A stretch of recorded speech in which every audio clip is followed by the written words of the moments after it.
Is this the most comfortable NMD ever, or maybe even the most comfortable Adidas shoe ever?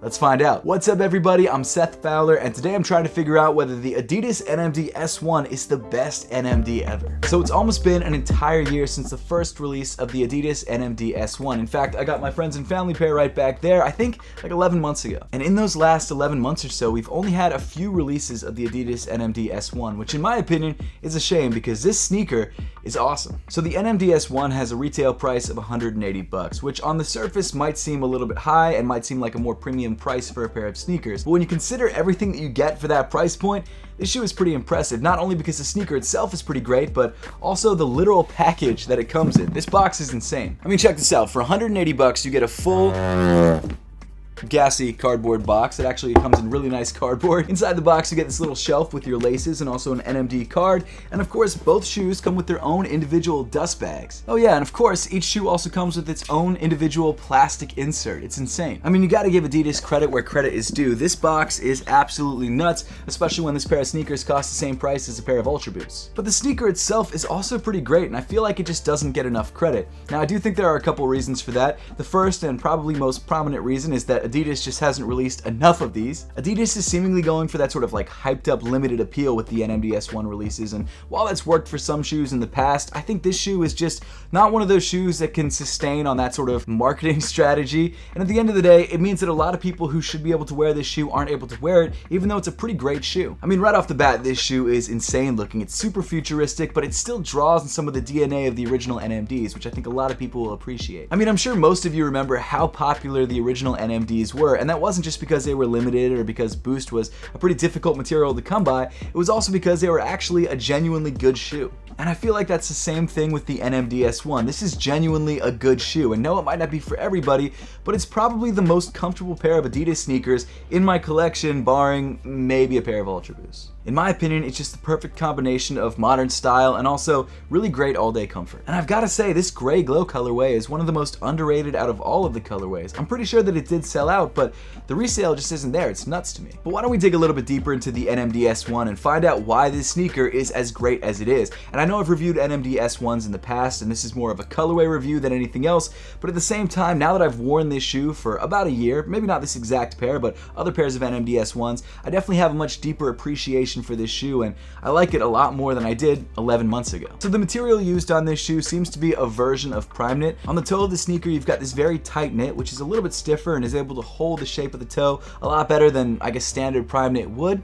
On the medial side of the shoe, you've also got this piece of fuse overlay for a little bit of added durability. But what I like about this toe area is that while it's a little bit stiffer than the Primeknit on the rest of the shoe, it's not too stiff. It's still relatively breathable, and it still allows for a lot of toe flexibility, which in my opinion is a great thing. I don't understand why some people like their toes being crunched down in the front of the shoe and not being able to move them. It doesn't make sense to me. I don't get it, but hey, you know what? To each their own. As you move up on the shoe, the Primeknit gets a lot softer on the midfoot of the shoe, in fact, right on top of your foot. Obviously, the shoe is a one-piece booty construction, so there's no separate tongue. It's just kind of like an extra pair of socks on top of your socks. And as we've seen over the last 5 or 6 years, Adidas is the brand that always seems to nail that feel. Like, I've worn 2 pairs of socks before, and I didn't love the way that felt, but when you wear a pair of Primeknit sneakers on top of a pair of socks, it just feels right. Weaving over the top of the shoe, you've got your rope laces that sort of weave through the Primeknit upper with these little Primeknit lace loops. Then around the ankle area of the shoe, you've got this super stretchy Primeknit, which makes it super easy to get your foot in and out of the shoe.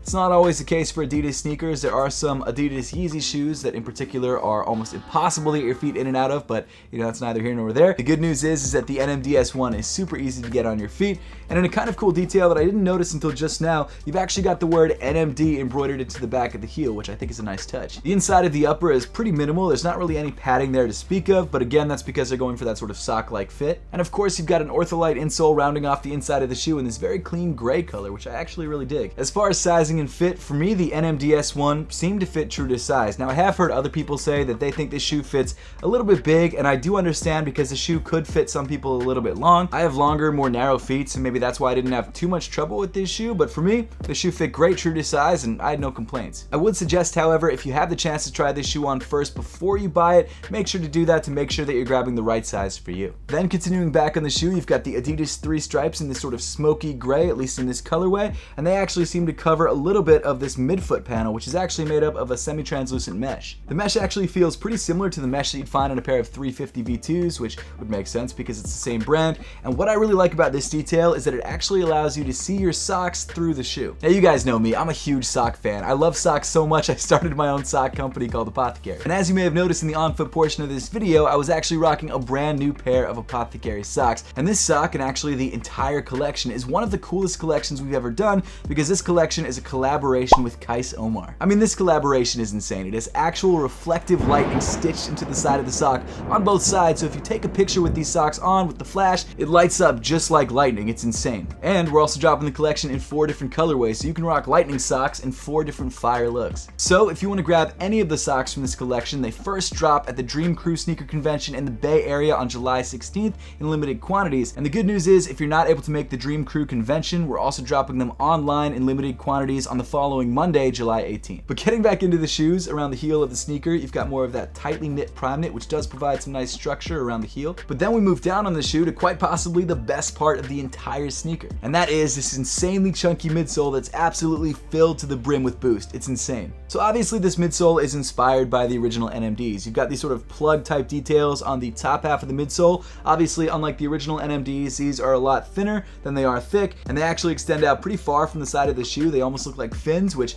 actually give this shoe sort of a shark-like look, which I dig. And then encasing the full-length Boost midsole, you've got this very thin, soft rubber. As you can see on this gray glow colorway, this rubber comes in this really nice minty green, which I absolutely love. Unfortunately, even though the name of this colorway might lead you to believe that this midsole glows, it doesn't. Kind of a bummer. I kind of wish that it did, but it's not a huge deal. Now, as far as the actual comfort of this midsole, I've got to say that I've been consistently blown away. This Boost is crazy soft underfoot, and even though this Boost is encased, it actually still expands really nicely and allows for a lot of compression. And of course, when you pair this super soft midsole underfoot with this really soft and breathable Primeknit upper, the shoe is just incredibly comfortable on foot. Like I was saying earlier on in the video, this is probably the most comfortable NMD I've ever worn, and is also possibly one of the most comfortable Adidas sneakers I've ever worn. I mean, there's just so much give underneath your foot, and if you love max cushion, you're gonna love this sneaker. Now, one of the most overlooked details on this shoe is the tread. Now, this tread from the side looks like possibly hiking tread. It's kind of a crazy, aggressive look, but when you look at the bottom of the shoe, the outsole, you'll notice that this tread is actually made up of Adidas trefoil logos, which I actually think is incredibly creative. I love the way that it looks. It does look very aggressive from the side, but from the bottom, it just makes sense. Now, I do have to say that there is one downside to this shoe, and that's mainly due to the thick rubber outsole and this crazy thick midsole,